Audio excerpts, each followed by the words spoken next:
भारत माता की। भारत माता की। जगत गुरु बसवेश्वर ಮತ್ತು ಶಿವ ಶರಣ ಭೂಮಿಗೆ ನನ್ನ ನಮಸ್ಕಾರಗಳು।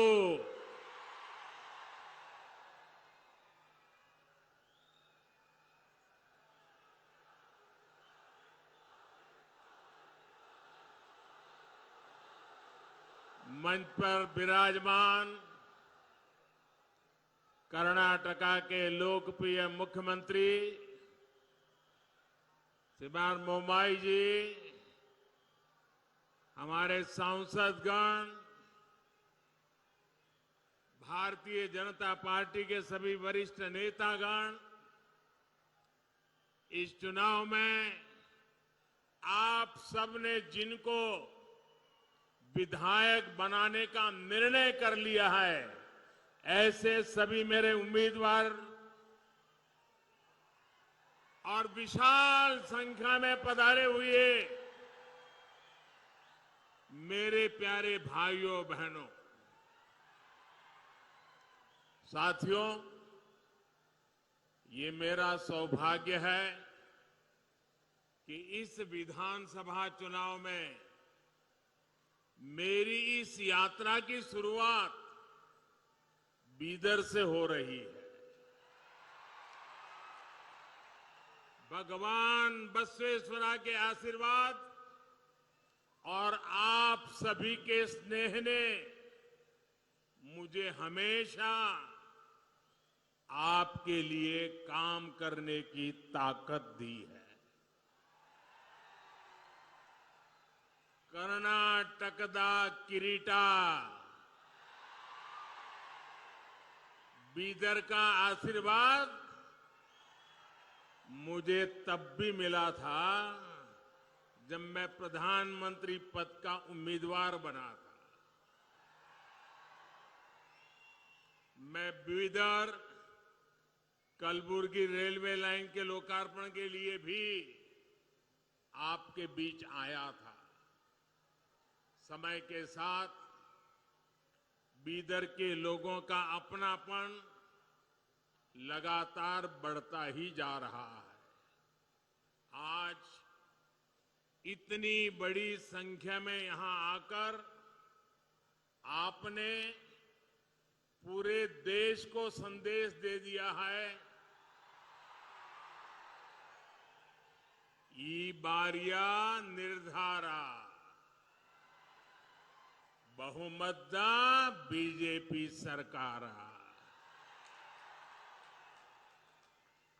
कर्नाटका का ये चुनाव केवल 5 वर्ष के लिए सरकार बनाने मात्र का चुनाव नहीं है। ये कर्नाटका को देश में नंबर 1 राज्य बनाने का चुनाव है। ये विकसित भारत के लिए कर्नाटका की बड़ी भूमिका तय करने वाला चुनाव है। और भारत विकसित तभी होगा जब कर्नाटका का कोना कोना विकसित होगा।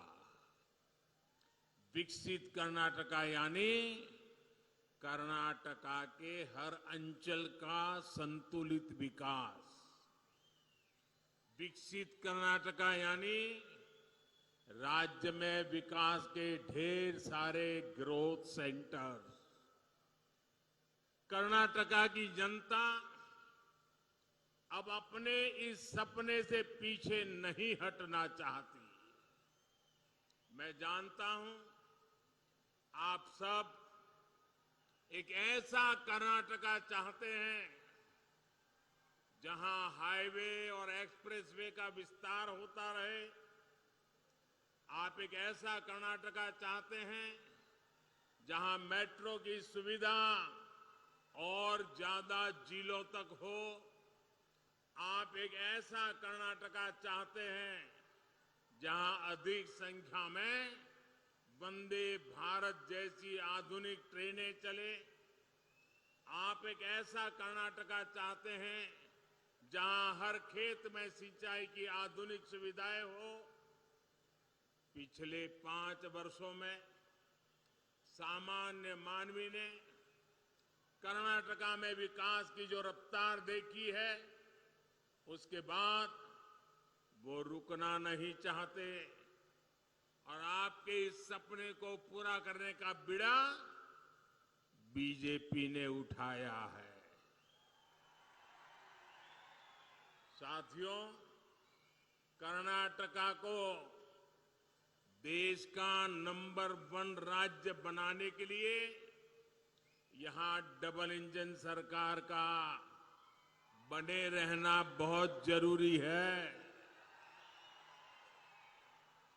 जब केंद्र की बीजेपी सरकार और राज्य की बीजेपी सरकार की डबल शक्ति लगेगी तो कर्नाटका को नंबर 1 बनने से कोई नहीं रोक पाएगा।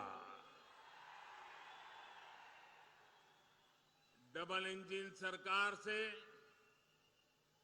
जो फायदा होता है उसका एक उदाहरण कर्नाटका में आया विदेशी निवेश है। भाजपा सरकार की वजह से देश में विदेशी निवेश में रिकॉर्ड बढ़ोतरी हुई है। इसकी वजह से कर्नाटका में भी रिकॉर्ड विदेशी निवेश आया है। कांग्रेस की सरकार में हर साल 30,000 करोड़ रुपए के आसपास विदेशी निवेश कर्नाटका में आता था। बीजेपी की सरकार में अब हर साल करीब 90,000 करोड़ रुपए का विदेशी निवेश कर्नाटका में आ रहा है। ये कांग्रेस सरकार के मुकाबले 3 गुना से भी ज्यादा है। और आपको ध्यान रखना है, ये उपलब्धि किस समय हुई? इतना बड़ा महामारी का संकट था, युद्ध चल रहे थे, उसके बावजूद भी ये हासिल किया है। साथियों, डबल इंजन का सरकार का मतलब होता है डबल बेनिफिट, डबल स्पीड।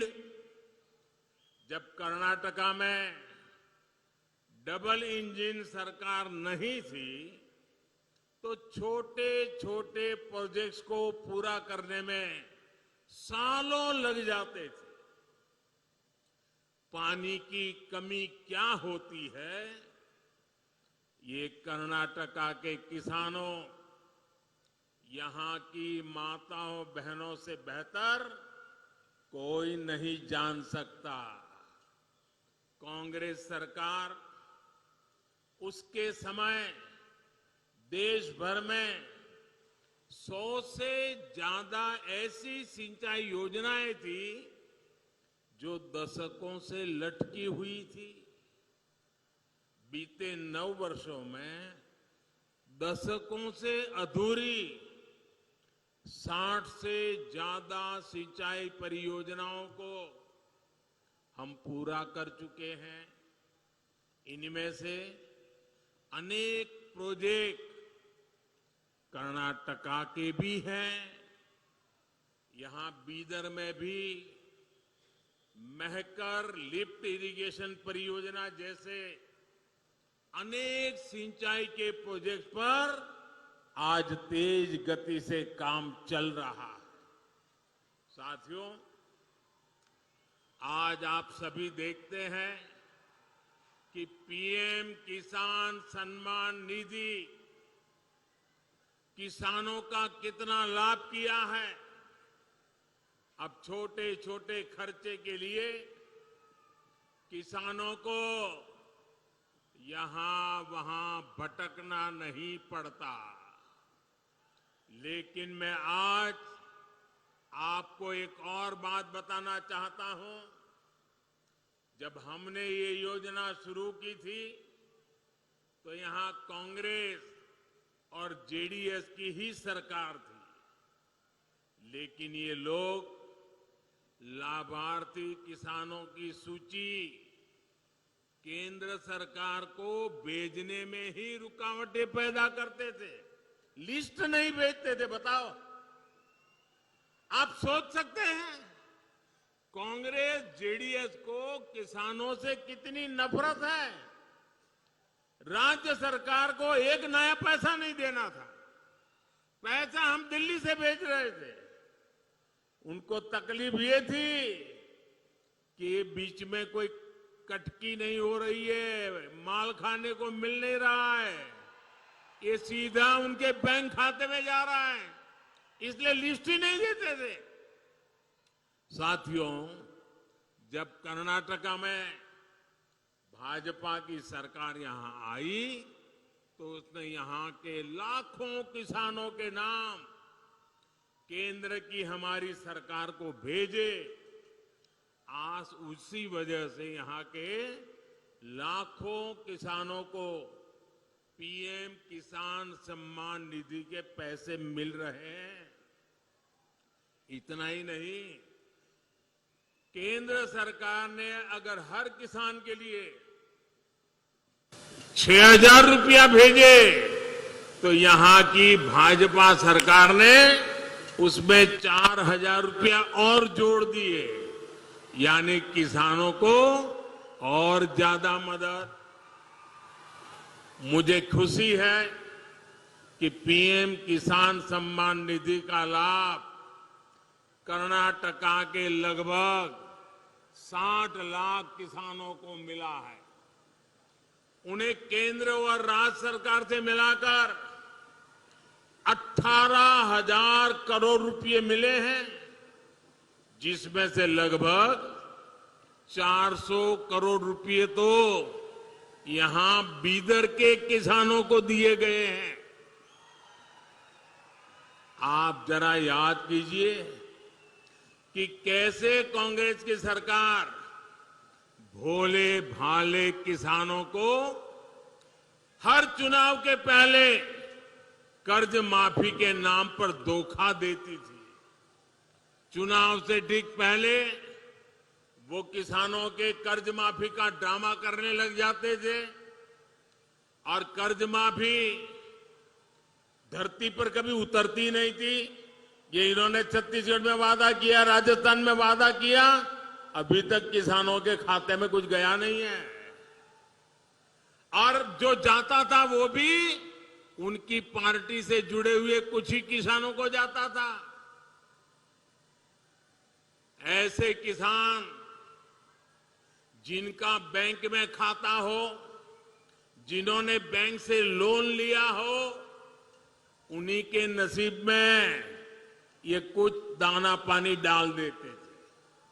जबकि सच्चाई ये थी कि जिन करोड़ों छोटे किसानों को सबसे ज्यादा मदद की जरूरत थी, उनको तो न कभी बैंक में खाता था, न बैंक ने कभी वो 1 रुपये का उनको लोन दिया था।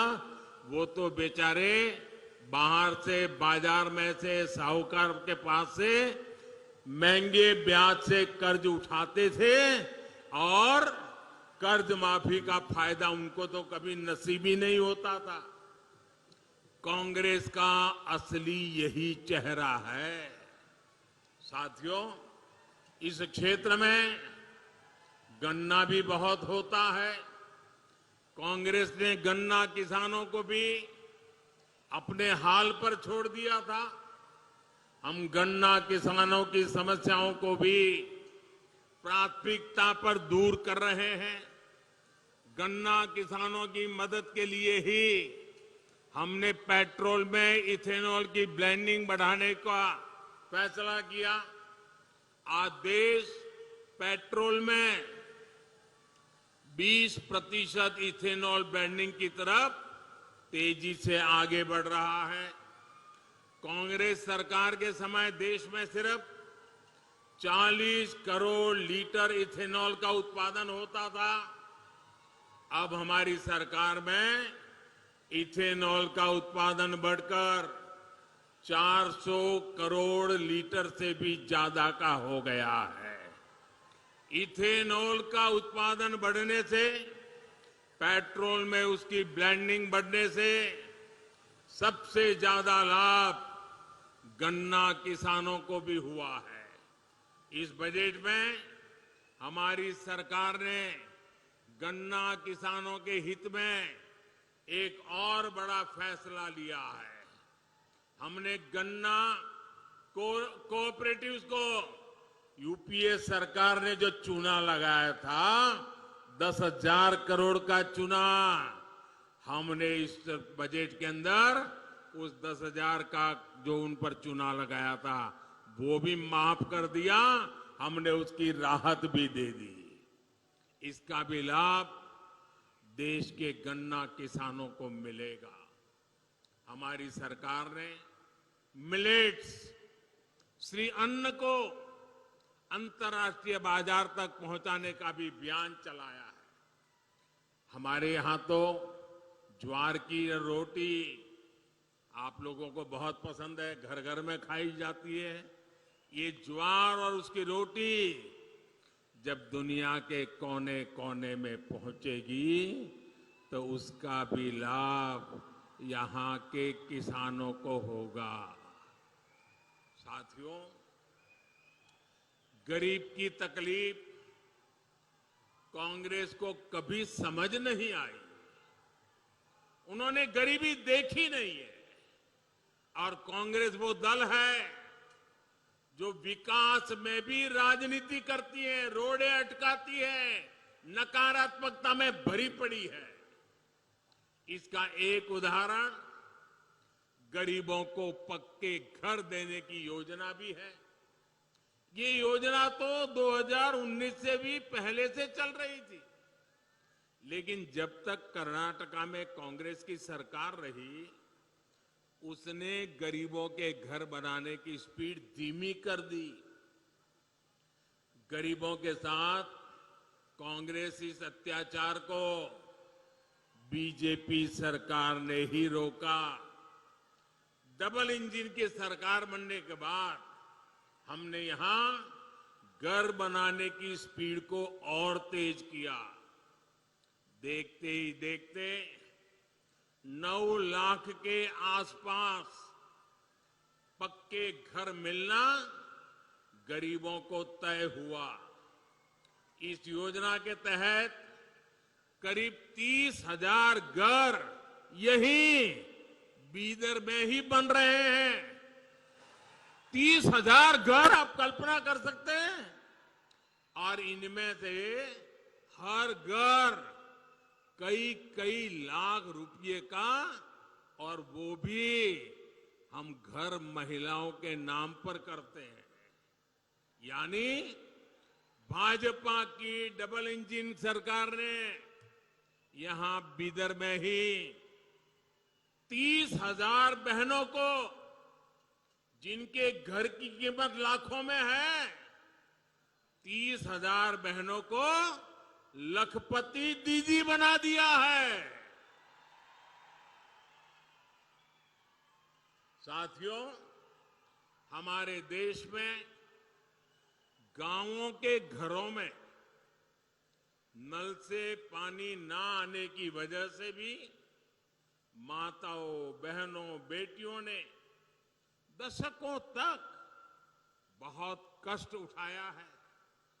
भाजपा की सरकार ने उन्हें इस तकलीफ से मुक्ति दिलाने के लिए ही हर घर जल योजना शुरू की।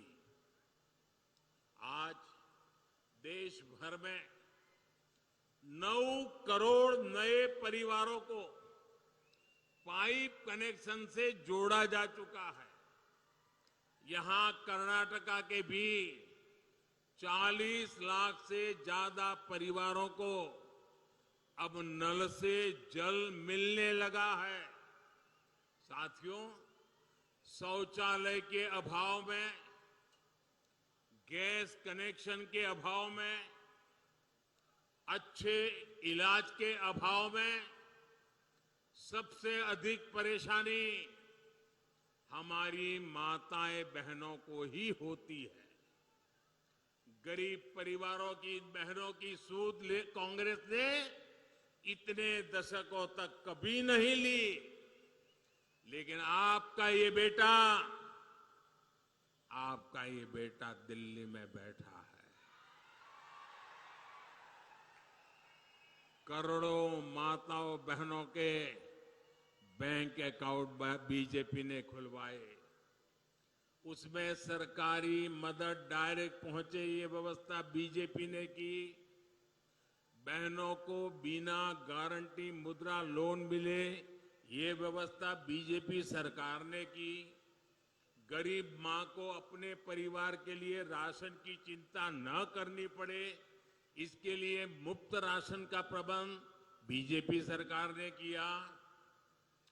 दूसरे शहरों में भी फ्री रेशन मिल सके, इसके लिए one nation one ration card भी बीजेपी सरकार ने दिया। हमारे बंजारा साथी, उनकी भी सूद कांग्रेस ने कभी नहीं ली। ये बीजेपी सरकार है जिसने उन्हें प्रॉपर्टी का अधिकार दिया, उन्हें विकास के अवसरों से जोड़ा। यही सबका साथ, सबका विकास, सबका विश्वास और सबका प्रयास का सुशान है। और साथियों, बीजेपी के इन सेवा कार्यों के बीच कांग्रेस ने क्या किया? कांग्रेस ने सिर्फ समाज को बांटा, जाति, मत, पंथ के नाम पर बंटवारा किया। कांग्रेस ने शासन के नाम पर सिर्फ तुष्टीकरण को बढ़ावा दिया। कांग्रेस की बेरुखी का सबसे बड़ा प्रमाण हमारी बीदरी आर्ट है। कुछ दिन पहले बीदरी आर्ट की दशकों तक सेवा करने वाले साथी शाह रशीद अहमद कादरी को पद्म पुरस्कार मिला। कांग्रेस की सरकार ने उन्हें सिर्फ हताशा दी थी, निराशा दी थी। भाइयों और बहनों, बीदर एक भारत श्रेष्ठ भारत की तीर्थस्थली है। गोराटा यहां से ज्यादा दूर नहीं है। गोराटा में किसानों के बलिदान को कांग्रेस ने भुला दिया था, सिर्फ इस डर से कि कहीं कांग्रेस का वोट बैंक नाराज ना हो जाए। वहां जो शहीदों का स्मारक पत्थर था, उससे भी जो धूल सफाई का काम, ये भी बीजेपी ने किया। भाइयों, अब तो दर्जनों बलिदानियों को समर्पित शहीद स्मारक वहां बन गया है और तिरंगा शान से लहरा रहा है। साथियों, अस्थिर सरकार, जोड़ तोड़ से बनी सरकार के दुष्परिणाम कर्नाटका ने बहुत भुगते हैं। एक अस्थिर सरकार का फोकस लोगों की सेवा पर नहीं होता है। आपको याद होगा कि कांग्रेस जेडीएस सरकार के मुखिया ने माना था कि वो कांग्रेस की दया पर चल रहे हैं। जेडीएस की जवाबदेही कांग्रेस के प्रति है, कर्नाटका के लोगों के प्रति नहीं है। ये जो उनका सत्ता प्रेम है, ये जो उनका कुर्सी गंवाने का डर है, ये उन्हें आपके लिए कुछ करने नहीं देगा। साथियों, कांग्रेस हर उस व्यक्ति से नफरत करती है जो सामान्य मानवी की बात करता है, जो उनके भ्रष्टाचार को सामने लाता है, जो उनकी स्वार्थ भरी राजनीति पर प्रहार करता है। कांग्रेस की नफरत उससे परमानेंट हो जाती है। अभी इस चुनाव में भी कांग्रेस ने फिर से मुझे गालियां देने का काम शुरू कर दिया है। मैंने देखा किसी ने उन गालियों की लिस्ट बनाई है और वो गालियों की लिस्ट मुझे दी है। अब तक मुझे ये कांग्रेस के लोगों ने 91 टाइम अलग अलग गालियां दी है। अरे कांग्रेस ने ये गालियों की डिक्शनरी में टाइम खराब करने के बजाय अगर इतनी मेहनत उन्होंने गुड गवर्नेंस के लिए की होती, कांग्रेस कार्यकर्ताओं का उत्साह बढ़ाने के लिए किया होता, तो आज कांग्रेस की ऐसी दुर्दशा न होती, ऐसी दयनीय स्थिति नहीं आती। लेकिन साथियों, जो भी गरीब के लिए काम करता है, जो देश के लिए काम करता है, उसे अपमानित करना ये कांग्रेस का इतिहास है। मैं अकेला नहीं हूं जिस पर इस तरह के हमले किए गए। आपको मालूम है पिछले चुनाव में चौकीदार चोर चलाया, फिर आगे बढ़ गए मोदी चोर चलाया, फिर पूरा ओबीसी समाज चोर है चलाया, और अभी तो चुनाव की शुरुआत हुई कर्नाटका में और मेरे लिंगायत भाइयों बहनों को भी चोर कहने की हिम्मत कर दी। कांग्रेस के लोग कान खोल करके सुन ले, आपने जब जब जिसको गाली दी है उन्होंने आपको ऐसी सजा दी है, ऐसी सजा दी है, आप दोबारा खड़े नहीं हो पाए हैं। इस बार कर्नाटका में भी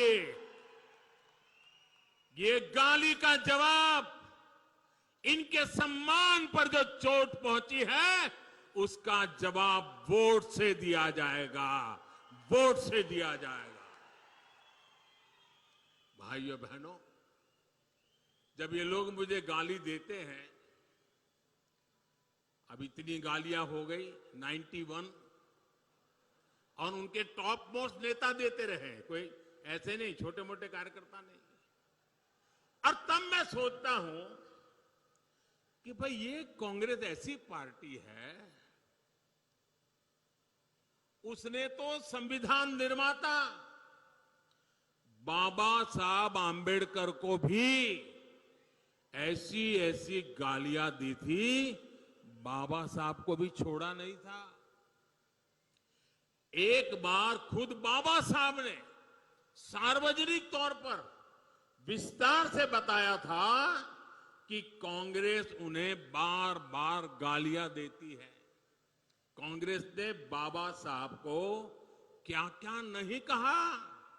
कांग्रेस बाबा साहब को राक्षस, राष्ट्रद्रोही, दगाबाज दोस्त, आप सुनकर के हैरान हो जाएंगे। उस जमाने में बाबा साहब जैसे महापुरुष को कांग्रेस ने ऐसी ऐसी गालियां दी थी। कितने ही अपमानजनक शब्दों से वो आए दिन बाबा साहब को अपमानित करते थे। आज भी हम लोग देखते हैं कि कांग्रेस कैसे वीर सावरकर जी को गालियां देती रहती है। कांग्रेस ने देश के जिन महान सपूतों को गालियां दी है, बड़े से बड़े महापुरुष, उनकी गालियों के शिकार हुए हैं।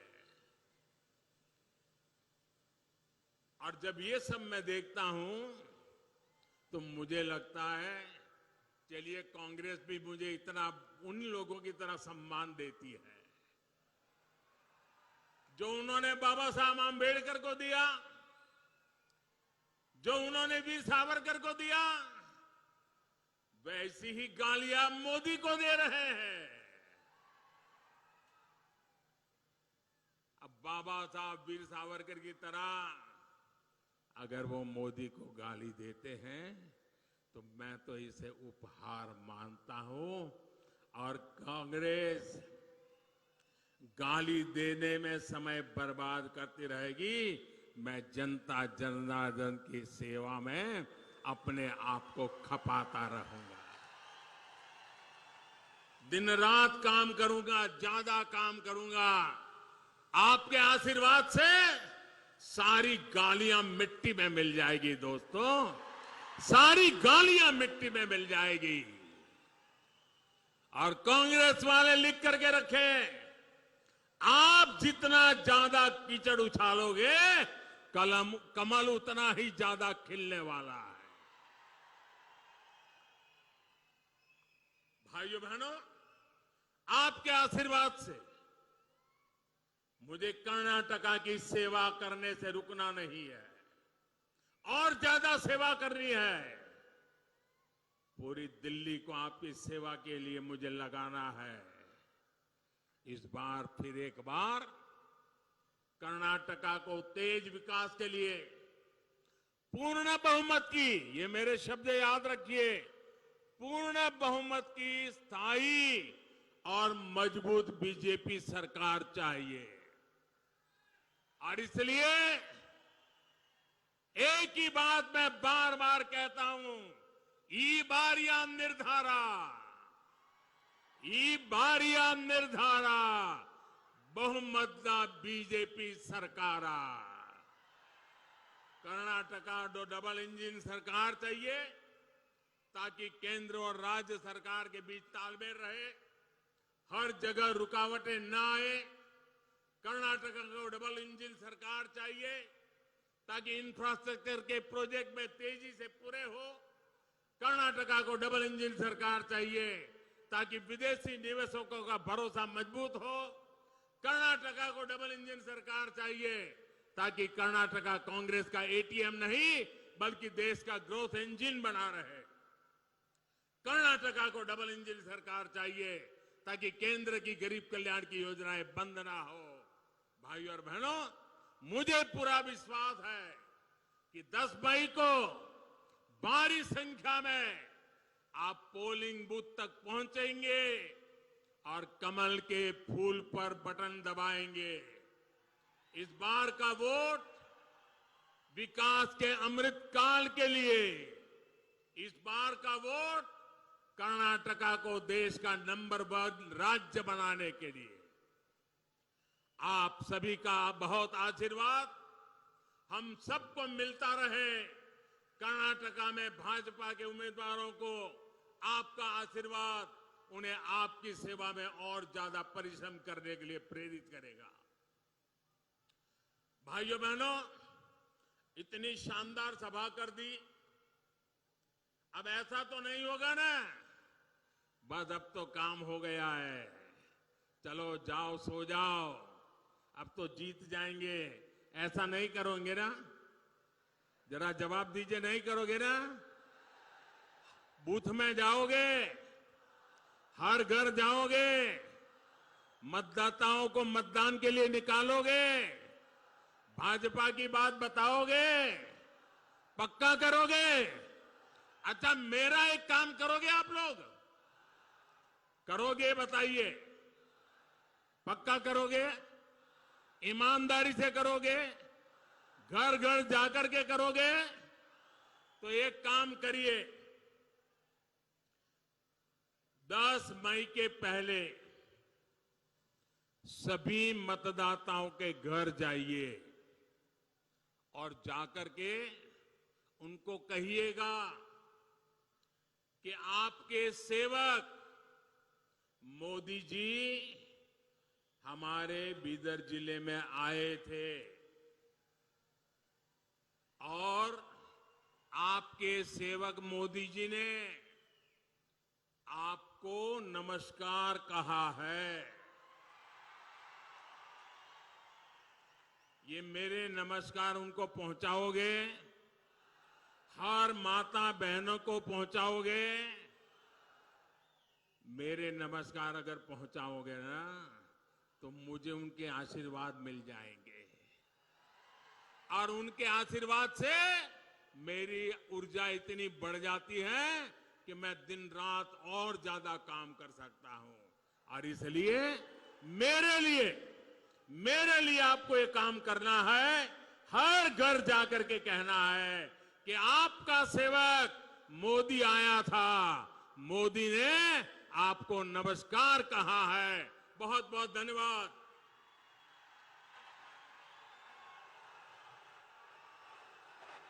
ಭಾರತ್ ಮಾತಾ ಕಿ ನಮ್ಮ ದೇಶದ ಮಹಾ